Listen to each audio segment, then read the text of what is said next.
पिछली बार गणपति समिति का अध्यक्ष बना दिए थे मेरे को, चंदा का हिसाब किया लास्ट दिन में तो साला मेरे ऊपर 10,000 रुपए निकल गया। निकला कैसे बताऊं? क्योंकि मैंने लोगों को शाही पनीर खिलवा दिया मैंने भंडारे में। ये भाऊ तो क्या समिति में क्या झक मारने के लिए हीरो बनते हो? साला मेरा खाता और मेरे पे धौस जमाता है, मार मार के गाल काली कर दूंगा तेरा। पर भाऊ मार मार के तो गाल लाल होता है ना, काली कैसे होगी? काले गाल पे मारूंगा तो गाल काला नहीं होगा तो क्या लाल होगा? साले काली चरम। माता रानी के इस 9 दिन में कुछ ना कुछ कार्यक्रम तो करवाना ही पड़ेगा ना। कार्यक्रम करवाने के लिए पैसा भी तो लगेगा, और गांव में सिर्फ 50 लोग के घर से चंदा मिला है। बाकी लोग ने क्यों नहीं दिया? बाकी लोग कहते कि हम दूसरे धर्म वाले इसलिए चंदा नहीं देते। अबे साला जब यहाँ पर भंडारा करवाते हैं नवरात्रि का तब भिकमंगे टाइप खाने के लिए आ जाते हैं। मैं भी तो देखता हूँ कैसे नहीं देते चंदा। चलो सब लोग, अभी सब लोग एक साथ जाएंगे ना तो सब चंदा निकलेगा फट से का। सब लोग एक साथ जाएंगे क्योंकि एकता में शक्ति होती है। चलो जल्दी से, अब शक्ति से उनसे पैसे लेना पड़ेंगे। आज अगर चंदा नहीं मिला ना तो एक एक को पकड़ के मारूंगा। आज पूरे गांव से चंदा लेना है अपने को। अरे भाऊ गांव में तो कोई नहीं है। क्या कोई भी नहीं गांव में? कहाँ मर गए सबके सब गांव वाले? चंदा दे दो इज्जत से। सुन लो सभी गाँव वाले, दुर्गा पूजा का चंदा दे दो, नहीं तो तुम्हारे घर में दिन दहाड़े चोरी हो जाएगी। साला है तो दिन दहाड़े धमकी दे रहा है, ऐसे में तो अब मेरा इज्जत खराब कर देगा तू। अरे दरवाजे में जाएंगे जब भी तो चंदा मिलेगा। चलो। अरे कोई घर पे है क्या भाऊ? दुर्गा पूजा का चंदा लेने आए हैं। क्या बोला तूने? दुर्गा पूजा का चंदा लेने आए हैं।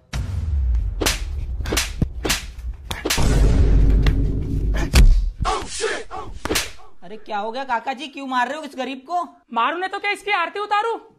इसकी हिम्मत कैसे हुई चंदा मांगने की? मेरी बेटी को मांगता है और मांग भी रहा तो कौन? साला ये मड्डी बेवड़ा। अरे हम लोग तो दुर्गा पूजा का चंदा मांगने आए हैं। दुर्गा मेरा नाम है और पूजा मेरी घरवाली का, और मेरी बेटी का नाम चंदा है। अगली बार से अगर चंदा मांगने आए ना फल का ही दूंगा साले को। अरे काका जी मेरा कहने का मतलब है नवरात्रि का चंदा दे दो, सहायता राशि, डोनेशन, पैसा। तो ऐसा बोलना था ना, ये गरीब फालतू में मार खा गया। गरीब आदमी हूँ, 500 रुपए चंदा ले लो। चलो भाऊ नवरात्रि का चंदा दे दो पट से।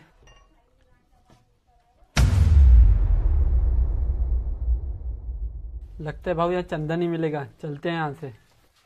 अरे ऐसे कैसे चंदा नहीं मिलेगा? अपन अल्लाह भगवान सबको मानते हैं। ये लो 2,000 रुपए, केस नहीं है, पेटीएम कर देता हूँ। धूमधाम से नवरात्रि मनाना। भाऊ अपने को सिर्फ 20 घरों से चंदा मिला है, बाकी घरों से नहीं मिला, तो अब कैसा करेंगे? अब कैसा करेंगे नहीं मिला तो? अब 5 उंगली बराबर थोड़ी ना होती, वैसे गांव के हर आदमी की आर्थिक स्थिति सेम नहीं होती। कहाँ से ला कर देंगे चंदा? भाऊ अपन एक काम करते हैं, सरपंच जी क्या चलते चंदा के लिए, क्योंकि उसको हम 4 लोगों ने सरपंच बनाया। ऐसे कैसे चंदा नहीं देगा? अगली बार सरपंच बनना है या नहीं बनना है? भाऊ मैं बोल रहा था पैदल चल चल के ना पूरा पैर दुख गया है मेरा, तो अपन मोटरसाइकिल में चलते हैं। साले पेट्रोल का पैसा तेरा बाप देगा? अरे चंदा से निकाल लेंगे ना 50 रुपया। मैं गांव का सबसे ईमानदार व्यक्ति हूँ, किसी का 1 रुपया नहीं खाता और किसी का सुनता नहीं। साले पैदल चलो बे, दौड़ते दौड़ते चलो।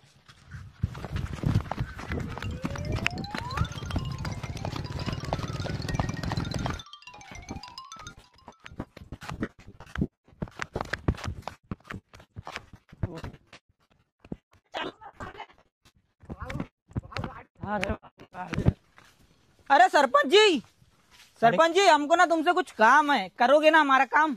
अरे हम तो गांव के सरपंच है, समाज सेवा करना हमारा धर्म है, हम तो इसी काम के लिए बैठे हैं। बताओ क्या काम है, क्या सेवा पानी करूं? चाय पानी? अरे सरपंच जी चाय पानी वाली सेवा रहने दो, हमको आपकी सहायता की जरूरत है।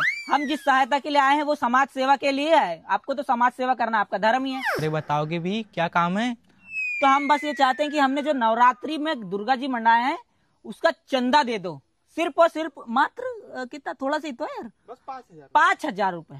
5,000 रुपए? जहर खाने को पैसे नहीं है, कहाँ से ला के दूं तुमको? अभी तो बड़ी लंबी लंबी फेंक रहे थे कि समाज सेवा मेरा धर्म है, समाज सेवा मेरा काम है, और समाज सेवा के लिए 5,000 मांग रहे हैं, वो नहीं दिया जा रहा है तुमसे। अरे मेरे महीने की सैलरी खुद 5,000 रुपए है, तुमको कहाँ से ला के दूं? अरे जो सरकारी फंड से जो पैसे आते हैं उससे दो ना। कहाँ से ला के दूं?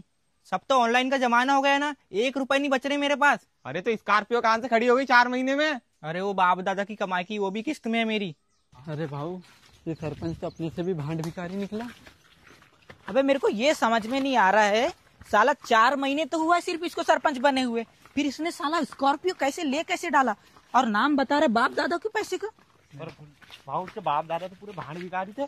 अब ना अपने को चंदा के पीछे नहीं भागना, अब नवरात्रि के 9 दिन अपने को कार्यक्रम करवाना पड़ेगा बस। अब पैसे तो कहीं ना कहीं से आ ही जाएंगे।